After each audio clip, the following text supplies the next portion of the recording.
never, never, and never again shall it be that this beautiful land will again experience the oppression of one by another. Let freedom reign. God bless Africa.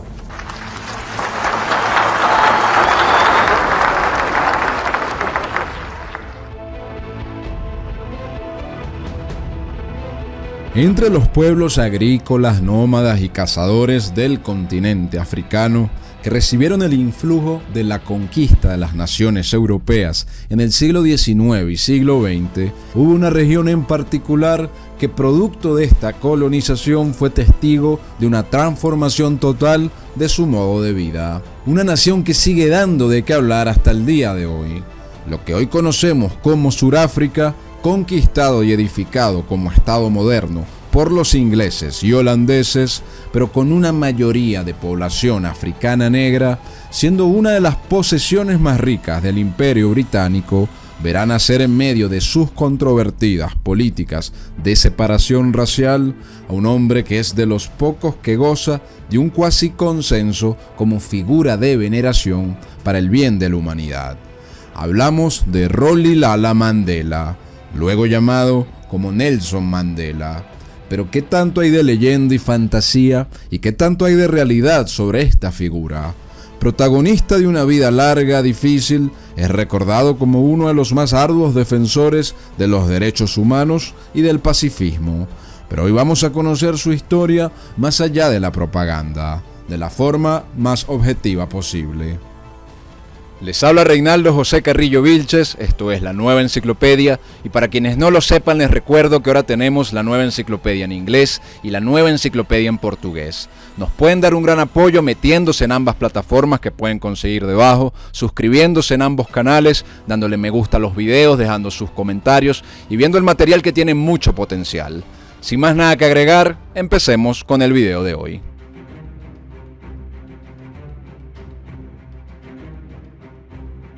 Nelson Mandela, nacido con el nombre de Rolihlahla Mandela, llega al mundo el 18 de julio de 1918 en el pueblo Mweso en la provincia del Cabo Oriental, una provincia perteneciente en aquel momento a la llamada Unión Sudafricana, que era la entidad político-administrativa con que el Imperio Británico gobernaba de forma unificada sus dominios en el África Austral o del Sur. Su nombre Rolihlahla venía del idioma nativo de su etnia, que quería decir de forma jocosa algo así como alborotador. Los padres de Mandela eran descendientes de un linaje de antiguos jefes tribales y estaban bien posicionados en su tribu, la cual recibía el nombre de Reino Tembú, razón por la cual a los 7 años logran enviar a Mandela a una escuela metodista en su localidad.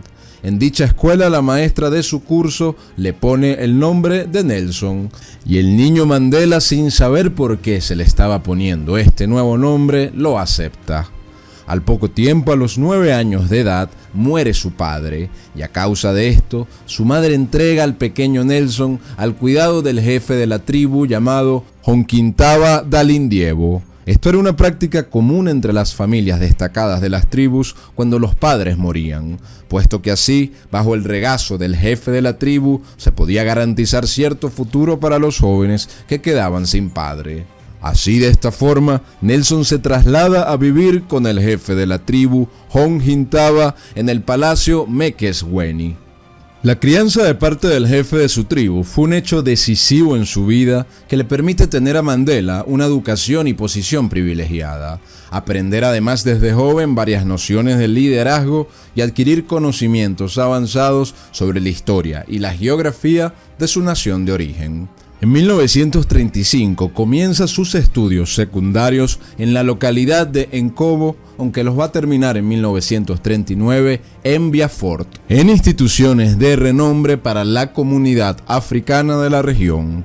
En calidad de hijo adoptivo de un jefe tribal, Mandela recibe una educación privilegiada, entabla amistades con miembros de otras tribus y aunque la instrucción se centraba en la historia vista desde el punto de vista de los ingleses, Mandela empieza a desarrollar una predilección por la historia de Sudáfrica, de sus tribus nativas, de sus costumbres y de la vida antes de la llegada de los ingleses. Así van germinando en la mente del joven Mandela ideas con tintes antiimperialistas y anticolonialistas. Luego de terminar la secundaria, Mandela empieza sus estudios universitarios en la Universidad de Fort Hare, en la localidad de Alice, que era exclusiva para la comunidad negra africana. Mandela opta por estudiar para obtener un grado en artes, pero toma clases distintas de diferentes materias como antropología, política, teoría de la administración colonial, derecho romano e inglés, entre otras. Sin embargo, al año siguiente, en 1940, Mandela es suspendido de la universidad por participar en algunas protestas relacionadas a la calidad de los alimentos que se daban en la universidad. Luego de esto regresa al Palacio Mcezweni tras la sorpresa de que su padre adoptivo había concertado un matrimonio con una mujer que él ni siquiera conocía. Mandela decide escaparse a Johannesburgo, que a pesar de no ser la capital del territorio colonial sudafricano, era una ciudad de suma importancia económica por su actividad minera. En Johannesburgo, Mandela pasa una época que, aunque de precariedades económicas que nunca antes él había vivido, le permite aprender bastante de la situación de su país y de los movimientos políticos que se estaban gestando. Por esta época, tiene contactos con miembros del naciente Partido Comunista Sudafricano, cuya propuesta de trato igualitario entre negros, blancos y mestizos llamaba su atención. Y a pesar de que no se une al Partido Comunista por considerar que la cuestión sudafricana no era un problema de clases sino de razas, Mandela participa junto a miembros de dicho partido en pequeños boicots y protestas estudiantiles contra la separación racial y llega a simpatizar con varios de los postulados comunistas. Más allá de esto, Mandela logra retomar la universidad de 1943 y se inscribe en la carrera de Derecho en la Universidad de Witwatersrand, que estaba en la misma ciudad de Johannesburgo. Y el joven Nelson Mandela, de 25 años, no sabía que su paso por esta universidad iba a cambiar para siempre su historia.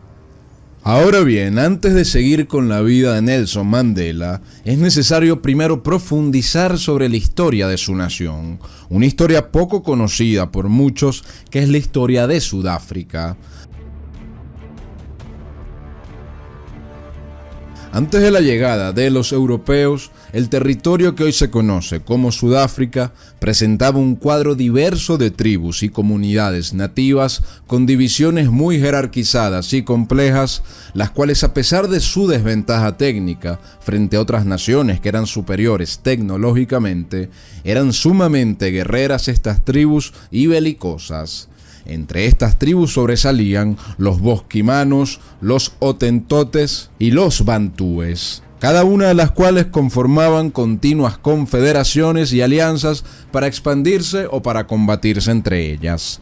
En 1487, los portugueses al mando de Bartolomé Díaz rodean el Cabo de Buena Esperanza en la parte occidental del país, siendo los primeros europeos en llegar a este lugar. Tras su llegada, la región austral de África se convierte en un atractivo territorial importante para las potencias europeas, por su privilegiada posición geográfica, entre otras razones. Sin embargo, no van a ser los portugueses, sino los holandeses quienes van a plantar bandera en esta zona en 1652 mediante la llamada Compañía Holandesa de las Indias Occidentales. Esta era una compañía autorizada por la monarquía de los Países Bajos para colonizar y explotar comercialmente los dominios a lo largo de África y de América. Así, los holandeses crearán los primeros asentamientos en las costas sudafricanas para proveer abastecimiento a los barcos que navegaban de Europa a Asia y viceversa. actividad que era esencial para el comercio mundial.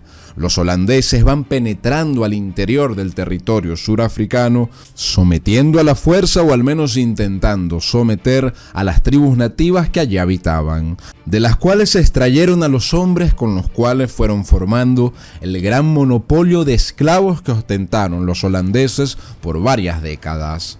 Sin embargo, en 1806, en el contexto de las guerras napoleónicas, los ingleses, aprovechando la debilidad de los holandeses, deciden ocupar por la fuerza los dominios de aquellos. Así que a partir de 1820, miles de colonos ingleses empiezan a asentarse en las costas de Sudáfrica, creando una serie de colonias provisionales.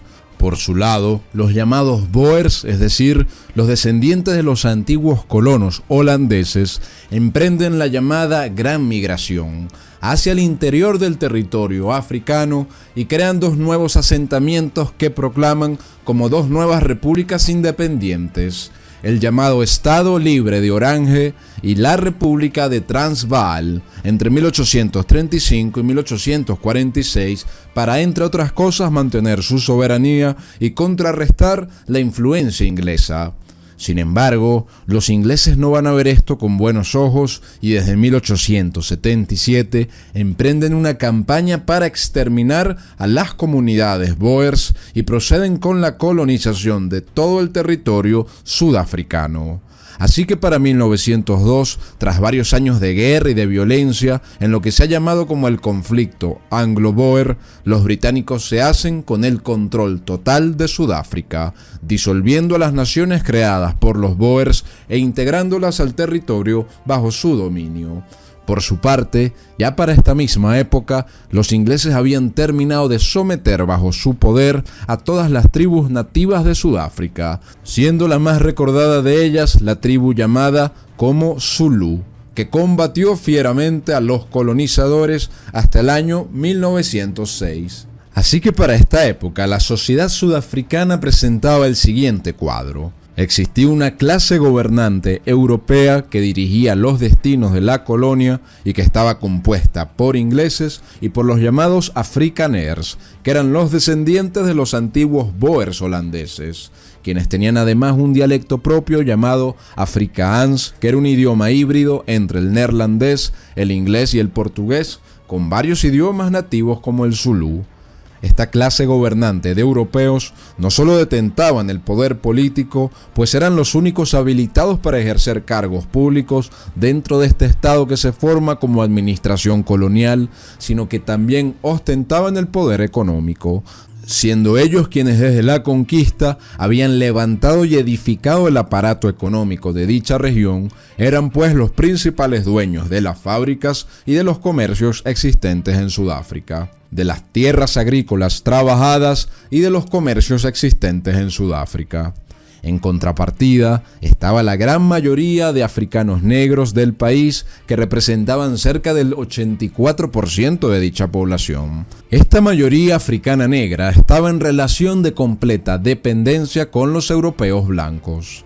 Servían fundamentalmente como mano de obra para dicho estado. No estaban habilitados para participar en política o en la administración pública, estaban vetados del comercio y estaban vetados de ciertos lugares públicos como escuelas, universidades, edificios de gobierno y entre otros, donde se mantenía una separación racial.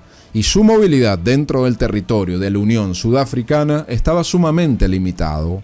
Estas prohibiciones, aunque severas, no eran uniformemente aplicadas y su rigurosidad variaba según la época y el lugar.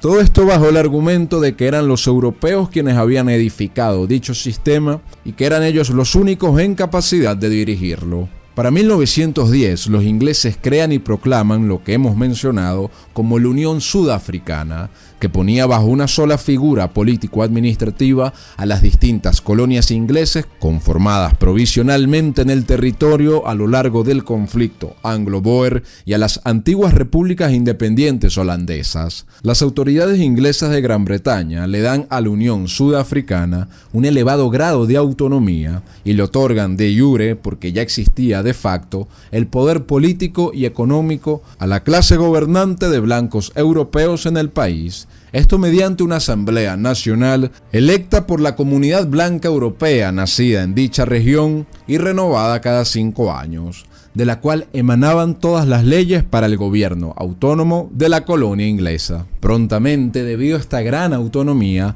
en Sudáfrica empiezan a organizarse los primeros partidos políticos para disputarse el poder a lo interno. Los más importantes a saber y de los que hablaremos más adelante van a ser el Partido Unionista y el Partido Nacional, fundados durante la década de 1910.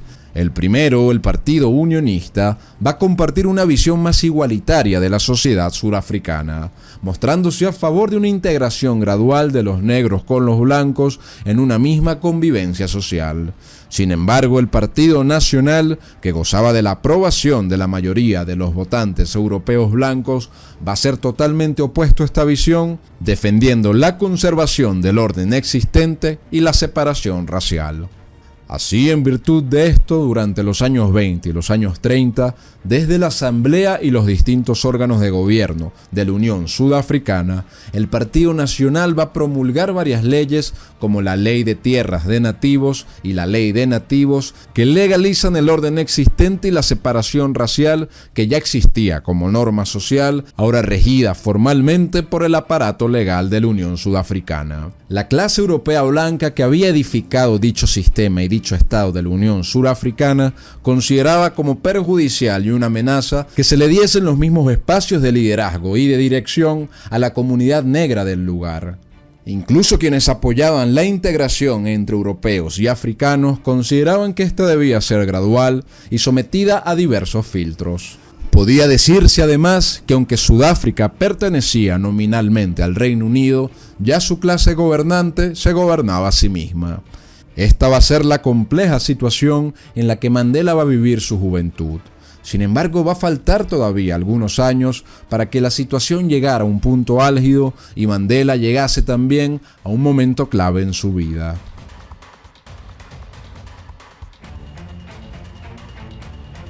Como mencionamos previamente, Mandela retoma la universidad en 1943 en Johannesburgo, cursando la carrera de Derecho. Una ocupación que alterna con un trabajo en una modesta firma de abogados que le sirve para adquirir experiencia en el campo jurídico. A pesar de que la universidad donde estudiaba admitía abiertamente estudiantes negros, Mandela era el único estudiante negro en dicha institución, lo que le vale una experiencia compleja y difícil en su época estudiantil. Por este periodo de estudiante y trabajador, Mandela contrae matrimonio con una muchacha de nombre Evelyn Nikoto en octubre de 1944, con la cual va a tener 4 hijos en la próxima década. Volviendo a la universidad, en esta va a conocer gran variedad de personas que lo van a introducir en el activismo político. No solo surafricanos negros, sino también surafricanos blancos, pero de mentalidad liberal e igualitarista, así como importantes judíos e hindúes que hacían vida en Sudáfrica. Gracias a la influencia de estas personas, Mandela se enrola en las filas del partido político llamado Congreso Nacional Africano a finales de 1944. El Congreso Nacional Africano, o ANC por sus siglas en inglés, era inicialmente una suerte de asociación civil fundada por el político surafricano negro John Langalibalele, también llamado John Dube. El Congreso Nacional Africano se funda en enero de 1912 con el propósito de luchar a favor del derecho al voto de los negros y de su derecho a la participación política, así como en contra de las políticas de separación racial y los tratos de separación racial que eran tanto institucionales como sociales en aquel país. Pocas décadas después, en los años 40, el ANC es reformado por sus dirigentes y se le empieza a dar una connotación de partido de masas y además a desarrollar una plataforma política amplia que buscara abarcar todos los espectros sociales. De esta forma, con los mismos ideales de reivindicación de los derechos políticos de los surafricanos negros, el ANC empieza a protagonizar las primeras huelgas, boicots y manifestaciones de corte pacíficos que en un principio llamaba a la no violencia, sobre todo sabiéndose en desventaja técnica. En este sentido, desde que entra en dicha organización, Mandela se va convirtiendo en un actor clave de la misma. Rápidamente destaca entre sus compañeros y por esta época se convierte en cofundador de la Liga Juvenil de la ANC, donde será tremendamente popular entre los jóvenes sudafricanos, llegando a ser electo como miembro del comité local del partido en la región de Transvaal en 1947, escalando así en las jerarquías del partido y en popularidad en la población. Sin embargo, varios acontecimientos de gran importancia van a sobrevenir para Sudáfrica, recordando que la clase gobernante blanca dirigía con total autonomía el territorio. En 1948 se llevaban a cabo las habituales elecciones para renovar la Asamblea Nacional de la Unión Surafricana. Los dos partidos dominantes eran el Partido Unionista y el Partido Nacional, ahora llamado Partido Nacional Reunificado, conjunto a otros como el Laborista y el Afrikaans. Estos partidos asisten a las elecciones y el Partido Nacional Reunificado, encabezado por Daniel Francois Malan, obtiene 70 de los 150 escaños de la Asamblea de la Unión Surafricana, mientras que el Partido Unionista, liderado por Jan Smuts, obtiene 65 escaños, y el resto de los partidos minoritarios obtiene los 15 escaños restantes. Así, con su mayoría de la Asamblea, en mayo de ese año 1948, el Partido Nacional Reunificado aprueba una de las políticas más polémicas de su tiempo, lo que se ha llamado como el apartheid. El apartheid, que en el idioma o dialecto afrikaans significa separación, fue un amplio conjunto de normas de precisamente separación racial que ya existían en buena medida previamente, pero que ahora eran sintetizados y organizados en un solo marco para todo el país, agrupando de forma sistemática estas políticas respecto a la población negra y añadiendo algunas nuevas. La finalidad de estas medidas era formalizar de una vez por todas la separación entre blancos y negros en el territorio surafricano y asegurar la conservación del orden político, económico y social de aquel estado. Bajo la visión de la clase gobernante blanca, ellos eran los descendientes de quienes habían edificado aquel sistema y veían como una seria amenaza el crecimiento exponencial de los movimientos igualitaristas en dicho país. Entre las principales medidas de las políticas del apartheid figuraban la prohibición por ley del matrimonio interracial, la prohibición por ley de relaciones sexuales interraciales, la separación residencial masiva, es decir, la designación de zonas residenciales únicas y exclusivas tanto para la comunidad blanca como para la comunidad negra, la reubicación de familias negras que vivían en zonas para blancos, la exclusión total de los negros en la vida política, la supervisión estricta de su movilidad y la designación de áreas recreacionales, educativas y hospitalarias separadas para la comunidad de surafricanos negros y la comunidad de surafricanos blancos. Quedaba así ya formal, oficial e institucionalmente separada la nación sudafricana entre negros y blancos.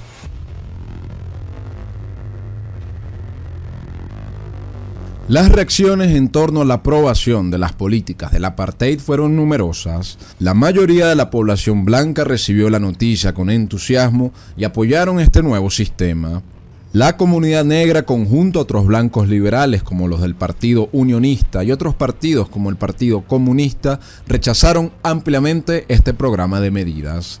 A la par, la comunidad internacional también condenó tajantemente estas políticas y exhortó sin éxito a que el gobierno británico tomara cartas en el asunto. Para Mandela, cuyos ideales estaban más que claros, la promulgación de estas medidas del apartheid suponía para él un llamado total a la lucha y el activismo mediante cualquier método. Así, Mandela y los demás dirigentes regionales del partido empiezan a conducir al Congreso Nacional Africano por, abro comillas, un camino más radical y revolucionario. Se empiezan a realizar de forma masiva huelgas y protestas que son rápidas y duramente reprimidas por el gobierno. Sin embargo, el presidente del comité ejecutivo y principal líder del partido Congreso Nacional Africano, llamado Alfred Zuma, se niega a apoyar esta política de radicalización de la lucha. y por negarse a apoyar estas medidas de confrontación y conflictividad, termina siendo destituido de su cargo por consenso de la mayoría de los dirigentes del Congreso Nacional Africano. Por lo tanto, en marzo de 1950, Nelson Mandela, quien ya gozaba de gran popularidad y reconocimiento nacional, asume el comité ejecutivo del partido y además asume la presidencia de la Liga Juvenil del partido, volviéndose prácticamente el máximo jefe del Congreso Nacional Africano. Así que ahora el partido resuelve, con Mandela como jefe, emprender una campaña de lo que fue llamado como resistencia pacífica, inspirada en el activismo de Mahatma Gandhi como una forma de protesta.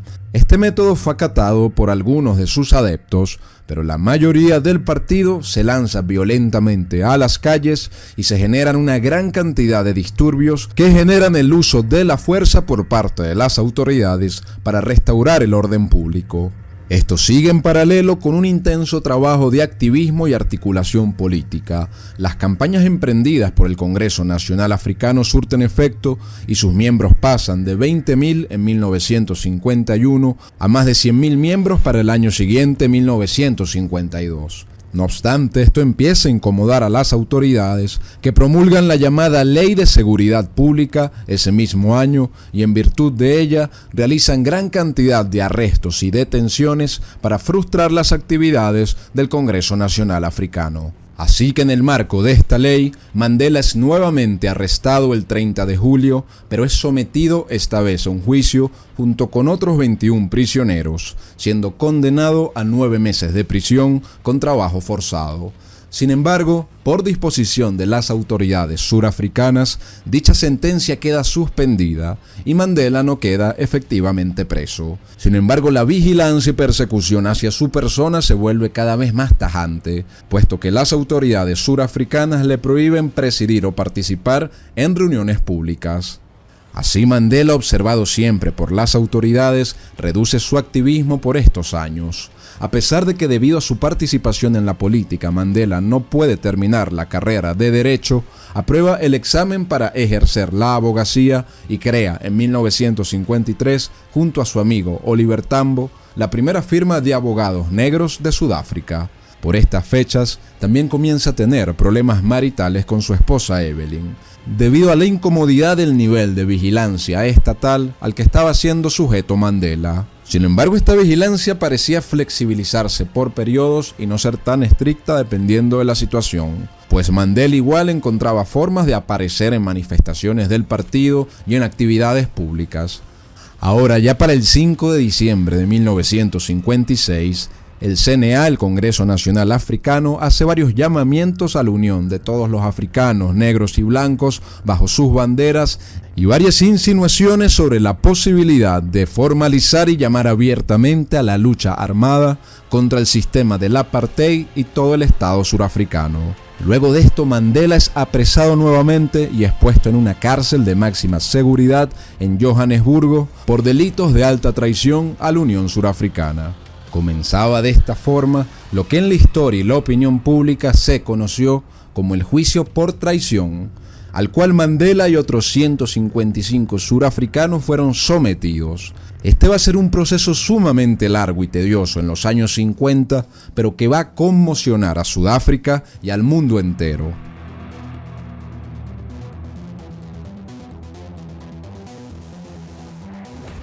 Así que de cara al juicio en diciembre de 1956, los acusados, incluidos Nelson Mandela, son puestos en libertad bajo fianza.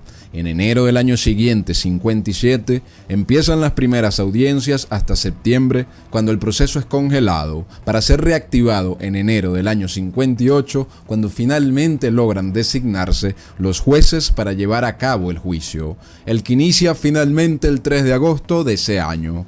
El gobierno, que era el demandante, reformula los cargos y los cambia de, abro comillas, juicio por traición, a, abro comillas, exhortación a una revolución comunista violenta. Así que poco a poco el tribunal va desestimando los casos y va poniendo en libertad a la mayoría de los acusados por falta de pruebas para finales del año 1959. Para marzo de 1960, mientras el proceso seguía en pie, ocurre la llamada matanza de Sharpeville. en la que una protesta de varios ciudadanos negros contra los permisos de circulación que obligatoriamente debían portar termina en 69 muertos cuando interviene la policía.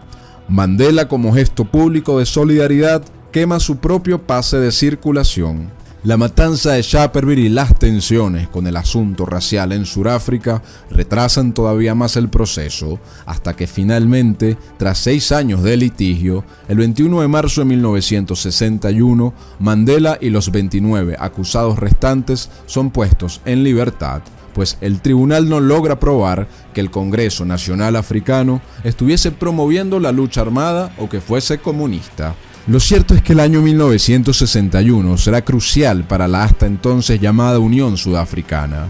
El año anterior, el gobierno, que tenía miras a consumar la separación final de Sudáfrica del Reino Unido, realiza un referéndum a la población sobre si querían que Sudáfrica se constituyera como una nación independiente fuera del Commonwealth británico, que era la entidad que congregaba a todos los gobiernos coloniales autónomos del Reino Unido para afianzar la cooperación económica entre ellos. El referéndum resulta en un 52% de los votos a favor de la independencia de Sudáfrica, la cual se consolida el 31 de mayo de 1961, cuando se emite la Declaración de Independencia y la salida del Commonwealth.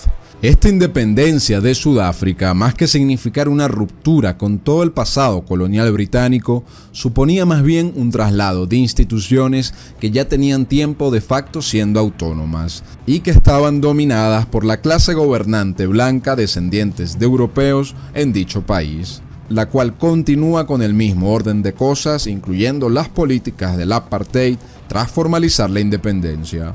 Por lo tanto, en este nuevo estado de cosas de una Sudáfrica independiente, el Congreso Nacional Africano continúa su lucha política igualitarista para la inclusión de la comunidad africana negra dentro de las instituciones del país.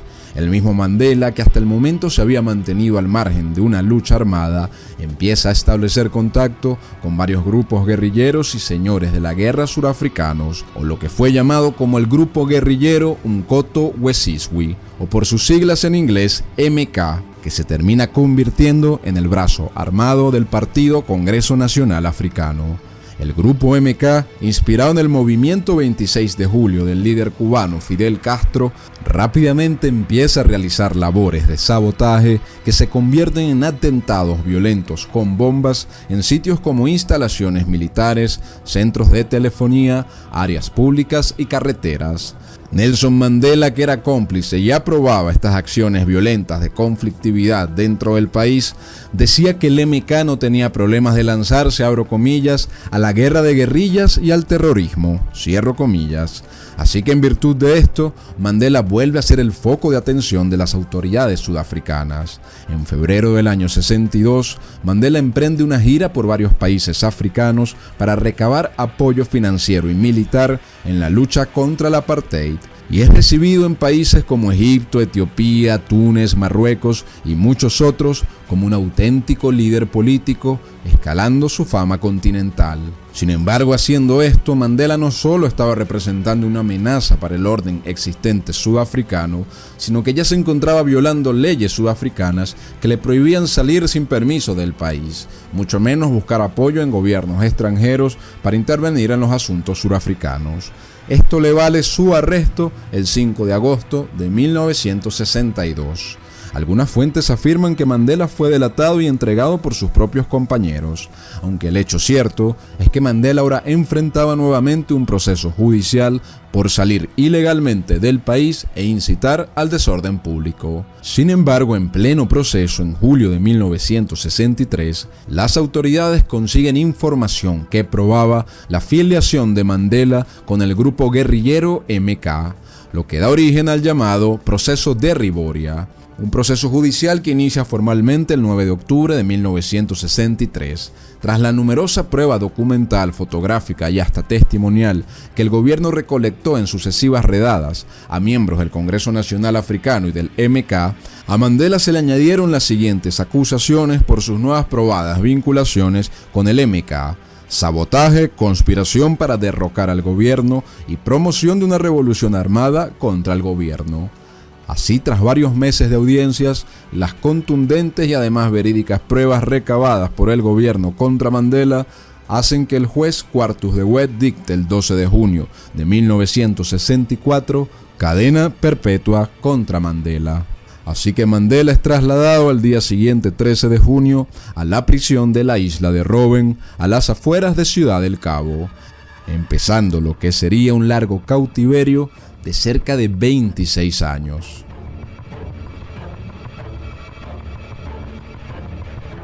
A pesar de que el proceso judicial que lo sentencia, conocido como proceso de Rivonia, llama la atención de organismos como la Organización de las Naciones Unidas y causa revuelo en la opinión pública, el hecho cierto es que Mandela había dado al gobierno sudafricano todas las causales necesarias para su encarcelamiento, desde la salida ilegal del país hasta la participación activa en un grupo guerrillero considerado por sectores como un grupo terrorista que promovía abiertamente la lucha armada para el cambio de régimen, siendo acusado por esto y condenado en consecuencia. Mandela vive los próximos 26 años de su vida en 3 prisiones: en la isla de Robben desde el 64 hasta el 82, en Pollsmoor desde el 82 al 88 y en Victor Verster desde el 88 hasta 1990. La vida de Mandela había quedado reducida del más intenso activismo político a la más monótona rutina diaria. En la isla Robben, los prisioneros debían trabajar en una cantera de piedra caliza cercana donde picaban incesantemente durante el día, bajo condiciones muy duras y sin protección. De hecho, el brillo de la piedra caliza dañó permanentemente la vista de Mandela, que durante este periodo recibía una visita y una carta cada 6 meses. Durante esta época también mueren su madre y una de sus hijas, prohibiéndole asistir al entierro de la misma. A la par complementa las pocas horas de descanso con estudio de derecho a distancia, meditación y ejercicio físico. Tras su traslado a Pollsmoor en 1982, las condiciones de su encarcelamiento mejoran, se le quita el trabajo forzado y se le permite recibir visitas, mismas que utiliza discretamente para mantener contacto con el Congreso Nacional Africano y con demás líderes políticos, tomando parte importante desde la cárcel en la lucha contra las políticas de separación racial. Para 1985, el gobierno sudafricano del entonces presidente Pieter Botha le ofrece la libertad a Mandela con la condición de que renunciara a la vía violenta como método de lucha política. Y Mandela rechaza este ofrecimiento sin miramientos.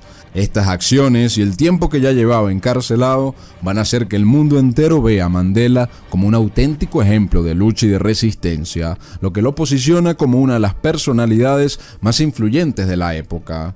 Sin embargo, a partir de la segunda mitad de los años 80, las circunstancias se van manifestando a favor de Mandela. En primer lugar, ocurre en Sudáfrica una acentuada crisis económica, producto de una baja en los precios del oro, del platino y del diamante, que eran los principales rubros de extracción del país, repercutiendo en una insuficiencia del Estado para cubrir todo el gasto que era necesario, deviniendo así en un rápido descontento social. A la par, en buena parte de la comunidad blanca de la sociedad sudafricana, ganaba cada vez más terreno una postura que veía con malos ojos el sistema del apartheid. Influenciados en gran medida por buena parte de las corrientes extranjeras, ahora no solo los negros, sino también un número cada vez mayoritario de blancos pedían la instauración de un régimen igualitario y democrático que incluyera a la comunidad negra. Y a nivel internacional, aunque la Sudáfrica del apartheid contaba con el reconocimiento de países como Estados Unidos, Francia, Inglaterra, Alemania e Israel, con el tiempo iban cayendo sobre Sudáfrica una gran cantidad de sanciones económicas internacionales con el propósito de que cambiaran su régimen de apartheid, aislándola en varios aspectos del resto del mundo. Lo que prueba que había prominentes poderes internacionales buscando transformar el orden dentro de Sudáfrica y acabar con la antiquísima clase gobernante de descendencia europea. Para diciembre de 1988, Mandela es trasladado de la prisión de Pollsmoor a la de Victor Verster, ubicada al occidente del país, donde llega a tener hasta un cocinero personal. El año siguiente, 1989, es trascendental en la vida de Mandela y de Sudáfrica. el presidente Botha de Sudáfrica dimite del cargo en agosto por motivos de salud y asume la presidencia Frederik de Klerk, también miembro del Partido Nacional, para el periodo que iría de 1989 a 1994. Aunque de Klerk venía del mismo partido que impulsó el apartheid 40 años atrás, opinaba que dicho sistema ya era insostenible y que estaba trayéndole a Sudáfrica un elevado costo social y económico, avecinándose, según el decir de la época, una guerra civil interna. En consecuencia, de Klerk inicia conversaciones secretas con Mandela en diciembre de ese año 1989 para legalizar al Congreso Nacional Africano, liberar a los presos políticos e integrar a Mandela y la comunidad negra a la vida política del país. En efecto, estas medidas se van cumpliendo. El 2 de febrero de 1990 se legaliza el Congreso Nacional Africano y es el día 11 de febrero en el que ocurre el tan anhelado, aunque también repudiado por algunos, momento en que Mandela salía libre de la cárcel. Una multitud de personas y un gran número de medios de comunicación nacionales e internacionales fueron testigos de aquel acontecimiento. Posteriormente, Mandela es trasladado en brazos por la muchedumbre hasta la alcaldía de Ciudad del Cabo, donde pronuncia un discurso, el primero en 26 años de prisión, en el que hace un llamado a la reconciliación nacional y a la unidad de Sudáfrica, las cuales se van a convertir instantáneamente en sus banderas. Pero este hecho, más allá de la liberación de un hombre encarcelado, significaba el anuncio de un cambio de sistema para Sudáfrica. Y en efecto, para la felicidad de Mandela y los partidarios de la causa igualitarista, la Asamblea de Sudáfrica deroga oficialmente el 17 de junio del año siguiente, es decir, en 1991, el famoso sistema del apartheid, quedando igualados en derechos tanto blancos como negros. De esta forma, Mandela, libre, apoyado y respaldado por la mayoría de la población, ahora también buscará conquistar la presidencia.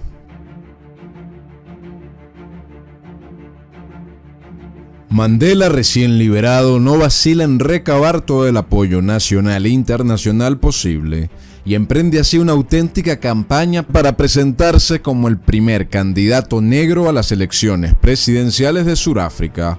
Estas elecciones se harían en 1994 y el propósito de Mandela era instaurar lo que él llamaba la regla de las mayorías, es decir, de la democracia, la que defiende que es la mayoría de un grupo, en este caso la mayoría negra de la nación sudafricana, quien debe poner las reglas del juego. De manera que entre el año 91 y el año 92, Mandela visita varios países africanos como Zambia, Zimbabue, Namibia, Libia y Argelia, donde es recibido con entusiasmo por sectores de la población. También es recibido con admiración por líderes como la británica Margaret Thatcher, el francés François Mitterrand y el Papa Juan Pablo II. También visita Estados Unidos, donde es calurosamente recibido por la comunidad afroamericana y por el presidente George Bush padre, y llega a conocer también a Fidel Castro, de quien vale acotar siempre fue fiel admirador y defensor. En mayo de ese año 92, encabeza reuniones con el gobierno de de Klerk, en el que reconoce los excesos que había cometido el grupo guerrillero MK y ordena el desligamiento de aquella organización con la del Congreso Nacional Africano. En septiembre tiene lugar la Convención por una Sudáfrica Democrática, en el que Mandela y el presidente de Klerk tienen duros encontronazos. De Klerk denuncia la violencia que todavía perpetraba el Congreso Nacional Africano a pesar de la liberación de Mandela, y Mandela replicaba que de Klerk encabezaba un gobierno ilegítimo y desacreditado. Estas negociaciones no llegan a nada y obligan a que en mayo del año siguiente, 1992, se realice la segunda convención. Presionados por una reciente ola de violencia en toda Sudáfrica y por matanzas como las de Boy Patón y Bichot, Mandela y de Klerk finalmente llegan a un acuerdo en los que ambos partidos, el Congreso Nacional Africano y el Partido Nacional, ponen sus condiciones sobre la mesa.